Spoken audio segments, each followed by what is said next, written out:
오늘 말씀의 제목은 죽은 교회를 살릴 수 있는 방법에 대해서 살펴보기를 원합니다. 죽은 교회를 살린다는 것은 어떤 교회가 죽은 교회고 어떤 교회가 산 교회인가, 그 개념을 우리가 오늘 알아야 될 것 같습니다.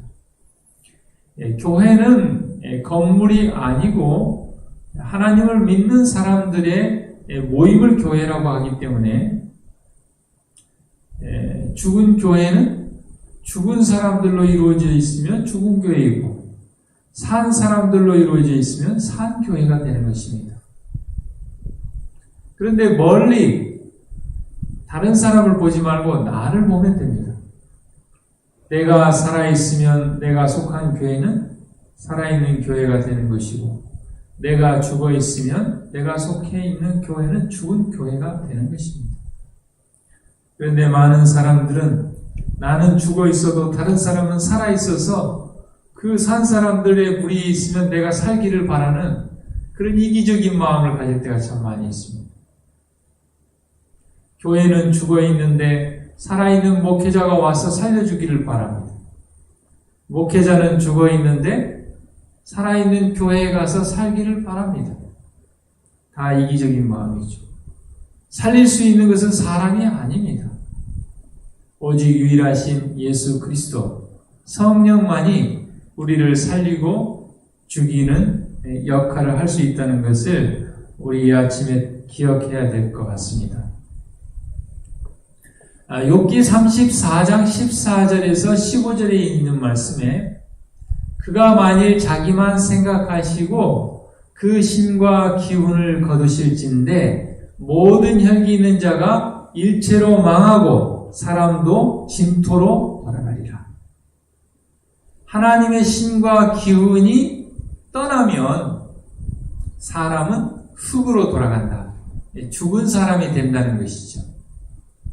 하나님의 힘과 기운이 있을 때는 산 사람이요, 하나님의 힘과 기운이 떠나면 죽은 사람이 되는 것입니다.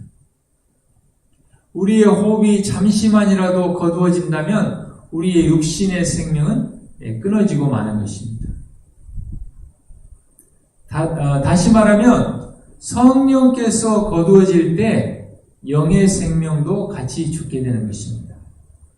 호흡이 끊기면 육신의 생명이 끊어지고 죽는 것처럼 성령이 떠나면, 성령이 없으면 우리는 육체의 생명이 살았다 할지라도 영적으로 죽은 사람이 되는 것입니다.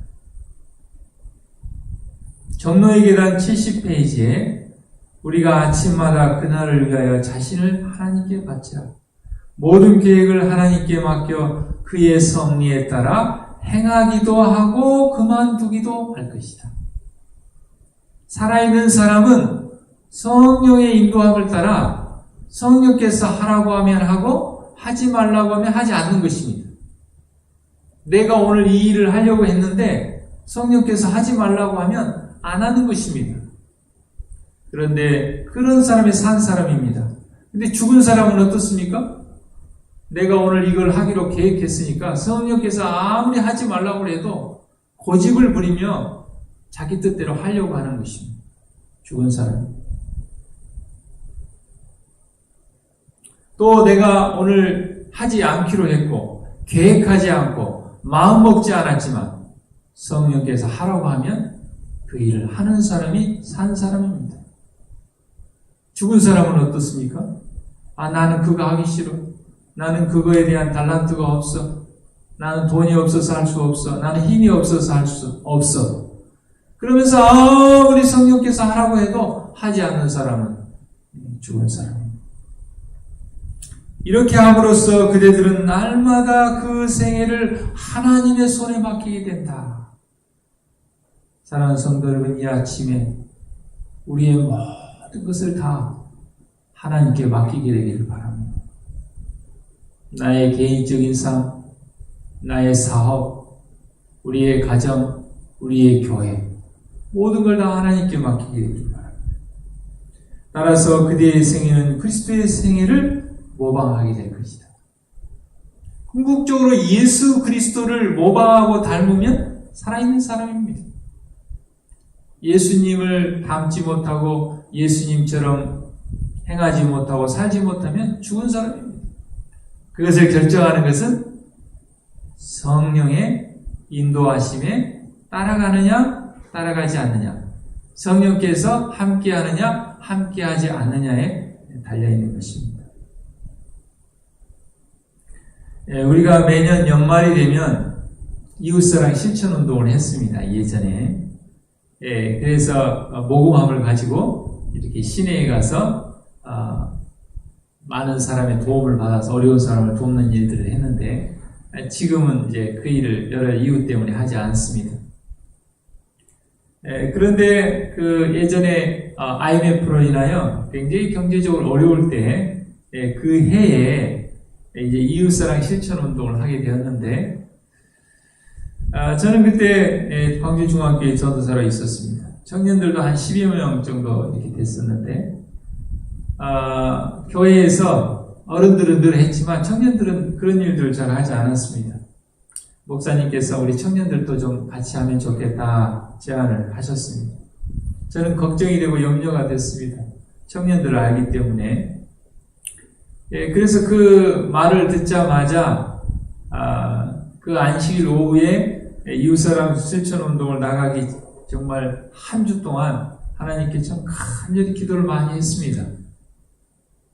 그리고 청년들을 그날 모아놓고 제안을 했습니다. 우리가 오늘 이웃사랑 실천운동을 좀 한번 같이 나가보자. 그런데 청년들이 그렇게 많지도 않았는데도 불구하고 의견이 반반으로 나뉘었습니다. 한편은 나가자, 한편은 나가지 말자. 근데 이유는 다 합당했습니다.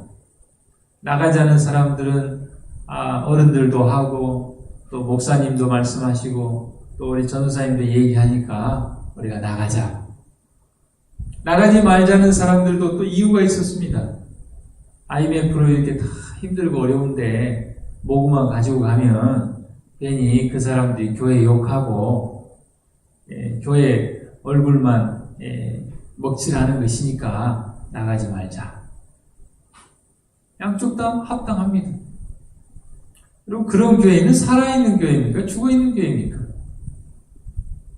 의견이 다르다고 죽은 교회는 아니라고 생각이 듭니다. 다 양쪽 다 어때요? 교회를 위하고 하나님을 위해서 의견을 내놓은 것입니다. 그래서 참 갈등이 됐습니다. 이렇게 할 수도 없고 저렇게 할 수도 없고. 그런데 일주일 동안 하나님께 많이 기도를 했기 때문에 그 시간에도 성령 하나님께서 정말 인도해 주셔서 제가 중간 제안을 하게 되었습니다. 그러면 우리가 한번 나가보자. 그래서 한 집 내지 두 집을 가보고 그 사람들이 정말 IMF인데 왜 나왔냐 하고 교회를 욕하고 하면 바로 철수하자. 그러나 그들이 특별히 그렇게 하지 않고 뭐 적은 금액이라도 도와주거나 또 교회를 욕하지 않으면 우리가 1시간 동안 활동을 하자. 이렇게 제안을 했습니다. 그렇게 제안을 하니까 양쪽 다 옳게 여기고 그렇게 하자고 했습니다. 성령의 인도하심에 동의한 것입니다. 그리고 막상 우리가 나가보니까 어렵지만 사람들이 조금씩이라도 이렇게 도와주면서 오히려 더 많이 못 도와줘서 미안하다고 그렇게 해서 1시간 동안 활동을 다 이렇게 마친 경험이 있습니다.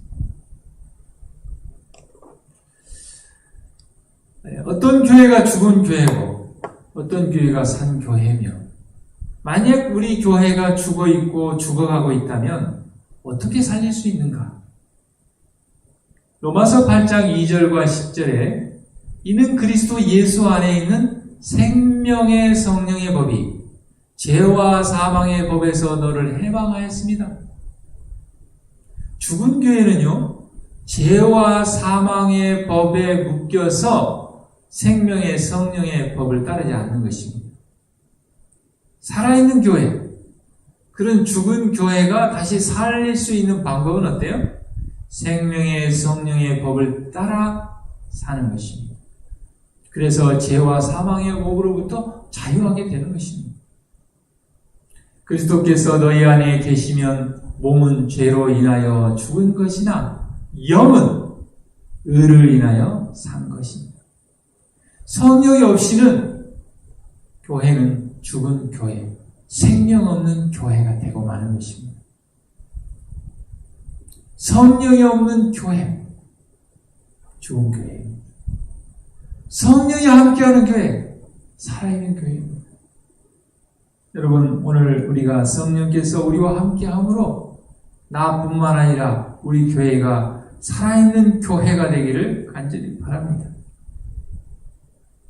저는 민수기 9장 17절부터 23절 말씀을 읽을 때마다 최근에도 이 부분을 이렇게 통독을 하면서 참 무한한 감동을 받습니다. 구름이 성막에서 떠오르는 때에는 이스라엘 자손이 곧 행진하였고 구름이 머무는 곳에 이스라엘 자손이 진을 쳤다. 이스라엘 자손이 여호와의 명령을 따라 행진하였고 여호와의 명령을 따라 진을 쳤으며 구름이 성막 위에 머무는 동안에는 그들이 진영에 머물렀고 구름이 성막 위에 머무는 날이 오래일 때에는 이스라엘 자손이 여호와의 명령을 지켜 행진하지 아니하였습니다. 여러 가지 상황이 불편하고 그래서 떠나고 싶어도 아무리 다른 곳에 가고 싶어도 구름이 떠오르지 않으면 계속 기다립니다. 성령께서 인도할 때까지는 참고 인내하고 기다렸다는 거예요. 조급하고 성급하게 자기 성질대로 죄와 성령의 사망의 법에 따라 움직이지 않았다는 것입니다. 혹시 구름이 성막 위에 머무는 날이 적을 때에도 그들이 다만 여호와의 명령을 따라 진영에 머물고 여호와의 명령을 따라 행진하였으며 혹시 구름이 저녁부터 아침까지 있다가 아침에 구름이 떠오를 때에는 그들이 행진하였고 구름이 밤낮 있다가 떠오르면 곧 행진하였으며 22절 민수기 9장 22절 이틀이든지 한 달이든지 1년이든지 구름이 성막 위에 머물러 있을 동안에는 이스라엘 자손이 진영에 머물고 행진하지 아니하다가 떠오르면 행진하였으니 곧 그들이 여호와의 명령을 따라 진을 치며 여호와의 명령을 따라 행진하고 또 모세를 통하여 이르신 여호와의 명령을 따라 여호와의 지킴을 지켰더라. 여러분, 진이 옮겨진다는 것은 굉장히 번거롭고 힘든 일입니다. 성막 다 걷어야죠. 텐트 다 걷어야죠. 네? 여러분, 우리가 캠핑만 가도 그거 설치하고 철수하는데 얼마나 많은 시간이 필요합니까? 그런데 정말 장정만 60만 명, 200만 명이나 되는 사람들이 텐트를 설치하고 철수하고 그래서 진을 다 쳤어요. 구름이 머물러서. 하루 지났는데 구름이 떠올라요. 그러면 어떻습니까? 아유, 이제 그냥 고생해서 진 다 설치하고 텐트 설치했는데 하루 만에 구름이 떠오르면 짜증도 나고 아무리 하나님이고 성령이지만 그렇게 하고 싶겠습니까? 인간적으로. 그러나 그럴지라도 하루 만에라도 한나절만이라도 구름이 떠오르면 그 여호와의 명령을 따라 움직이는 것이 살아있다는 것입니다. 그것이 하나님께서 우리를 가장 좋은 길로, 가장 유익된 길로 인도하는 것입니다. 오늘 우리는 어떤 교회가 살아있는 교회고 어떤 교회가 죽은 교회인가, 어떤 사람이 산 사람, 어떤 사람이 죽은 사람인가, 성령의 세미한 음성을 듣고 성령의 인도함을 따라 움직이는 사람, 성령이 함께하는 사람, 성령이 함께하는 교회가 살아있는 교회라고 했습니다. 어떤 사람들은 교회가 부흥하고 사람들이 많아지고 그걸 살아있다고 생각합니다. 물론 살아있는 교회입니다. 그것은 성령께서 함께함으로 나온 결과지 그 외부로 보여지는 자체가 살았다 죽었다 평가할 수가 없습니다. 성령의 인도하심이 따르지 않으면 좋은 결과 나올 수가 없습니다. 아무리 좋은 결과가 나올다 할지라도 성령의 인도함 없이 나온 것은 굉장히 위험합니다. 사랑하는 성도 여러분, 먼저는 우리 각 사람이 나부터 성령의 인도함을 따라 산 사람이 되므로 우리가 속한 가정이, 우리가 속한 일터가, 우리가 속한 교회가 살아있는 교회가 되기를 바라고 정말 죽어가고 죽은 교회를 살리는 우리 모두가 되기를 간절히 바랍니다. 이 아침에